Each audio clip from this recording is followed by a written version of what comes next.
Municipality సమరం రోజు రోజుకు జోరుగా కొనసాగుతుంది. మనం ప్రస్తుతం వనపర్తి పట్టణంలోను ఇక్కడ 22 వార్డులు కూడా ప్రచారం బాగా హోరెత్తున్నట్లు కనిపిస్తుంది. ఇక్కడ వాళ్ళ అభ్యర్థులు కూడా ఉన్నారు. వారిని అడిగి ఈ ప్రచారం ఎట్లా కొనసాగుతుందో తెలుసుకునే ప్రయత్నం మాత్రం మనం చేద్దాం. అమ్మ నమస్తే. అమ్మ నమస్తే. ఏం పేరండి మీ పేరు? కల్పన, చీర్ల కల్పన. ఎట్లుందండి ఇక్కడ ప్రచారం? ఎట్లా జరుగుతుంది మీ వార్డులో? చాలా బాగుంది. ఇంటింటి ప్రచారం చేస్తున్నాం. చాలా బాగుంది. రెస్పాన్స్ ఎట్లా వస్తుంది? బాగుంది, చాలా బాగుంది. ఎట్లుంది రాజకీయ అనుభవం ఉందా? ఇంతకుముందు ఏమైనా పోటీ చేసిరా? ఏం లేదు, మా సార్ చేసిండు, నాకేం లేదు. మీ వారు పోటీ చేశారా? చేశారు. ఓకే.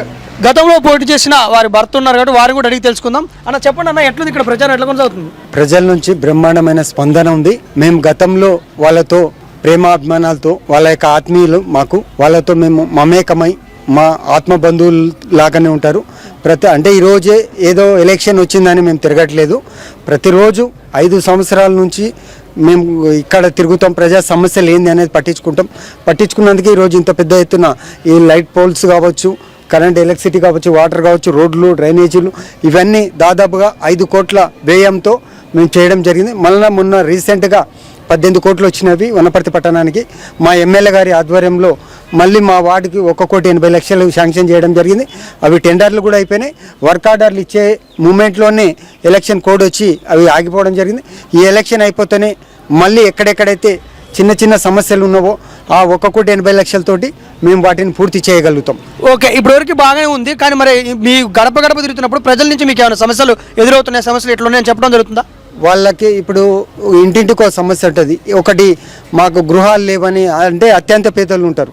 గతంలో ఆ ప్రభుత్వంలో ఏం చేశారంటే, పేదలు ఉన్నారు, మేము కౌన్సిలర్గా ఉన్నాం, మాకు ఇక్కడ ఎవరు పేదలు, ఎవరు ధనికులు, ఎవరికి ఇల్లు ఉంది, ఎవరికి ఇల్లు లేదా అనేది మాకు తెలుసు, మాకు ఇవ్వండి అవకాశం, ప్రజలకు ఇల్లు లేని వాళ్ళకి ఇస్తామంటే వాళ్ళు ఏం చేశారంటే సర్వేలు అని చెప్పేసి కొడుకుకు ఏముండదు, కోడలికి ఏముండదు, కానీ తండ్రికి ప్రాపర్టీస్ ఉంటాయి, వాళ్ళకు భూమి ఉంటుంది, ఇల్లు ఉంటుంది. కానీ వాళ్ళు అవి సమీకరించకుండా వాళ్ళకు ఎలాంటి ఏమీ లేదని వాళ్ళకి ఇండ్లు ఉన్న వాళ్ళకు, భూములు ఉన్న వాళ్ళకే డబుల్ బెడ్రూమ్లు ఇవ్వడం జరిగింది. కాబట్టి ఇప్పుడు ఇక్కడనే దాదాపుగా ఒక 20 మందికి ఇండ్లు లేని వాళ్ళు ఉన్నారు.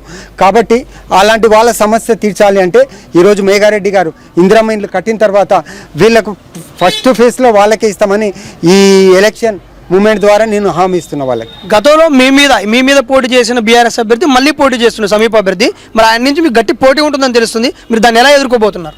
మేము ఇక్కడ పోటీ అనేది ఎవరం అనుకోము. మాకు మా ప్రజలే, వాళ్ళే నిర్ణయిస్తారు, న్యాయ నిర్ణేతలు వాళ్ళే.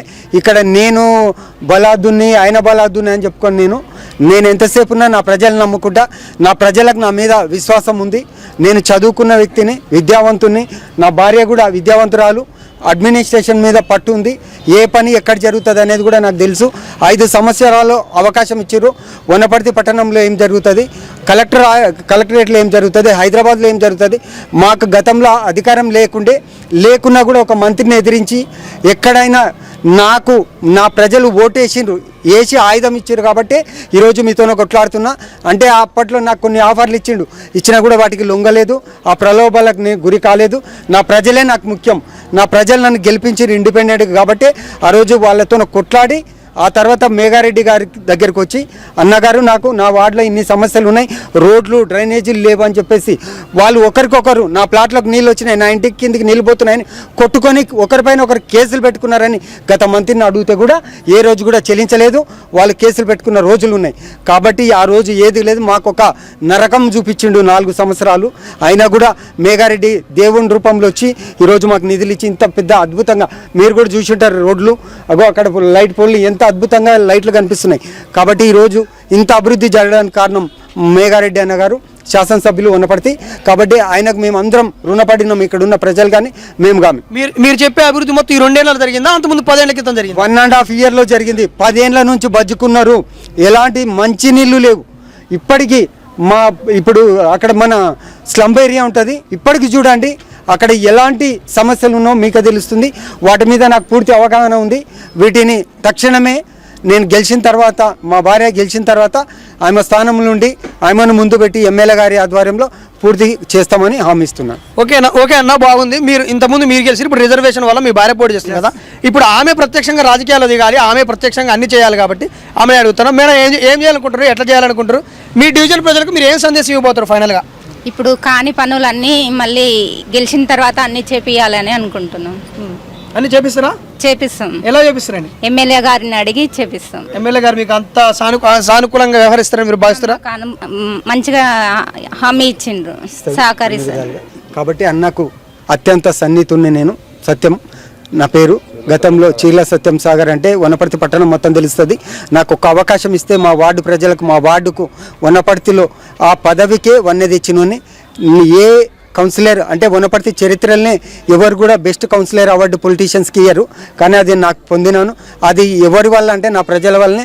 వాళ్ళు ఆశీర్వదించబట్టే ఆ అవార్డును సాధించిన, వాళ్ళు ఇచ్చిన శక్తితోనే నేను అది చేసిన. ఆ నిజాయితీ ఎలా ఉంటుందో కూడా వాళ్ళు చూసిరు. ఆ రోజు కూడా వాళ్ళకి ఎలాంటి డబ్బులు ఇవ్వలే, ఎలాంటి మద్యం ఇవ్వలే, ఎలాంటి ఈ ప్రలోభాలకు లోన్ చేయలే. వాళ్ళు ఇక్కడనే ఉన్నారు, మీరు కూడా అడిగి తెలుసుకోండి. వాళ్ళు నిజాయితీగా ఓటేసారు. అదే నిజాయితీతో ఈ 5 ఏళ్ళు పనిచేశాను. ఇప్పుడు కూడా అదే ధైర్యంతో వాళ్ళని ఓటు అడుగుతున్నా. మళ్ళీ అవకాశం ఇస్తే ఇంతకంటే బ్రహ్మాండమైన అభివృద్ధి చేస్తా అని నేను వాళ్ళను ఈ ఛానల్ ద్వారా తెలుసుకుంటున్నాను. ఓకే, పరిస్థితి ఇది. 22వ వార్డులో ప్రస్తుత పరిస్థితులు ఇలా ఉన్నాయి. గతంలో పోటీ చేశాను, గెలిచాను. ప్రతిపక్షంలో ఉండి కూడా నేను ఎంతో అభివృద్ధి చేశాను. ఆ అభివృద్ధి చూసే రెండోసారి రిజర్వేషన్ కోటాలో తన భార్యని గెలిపిస్తారని ఈ వార్డు అభ్యర్థిగా సత్యం కల్పన గారు కోరుతున్నారు.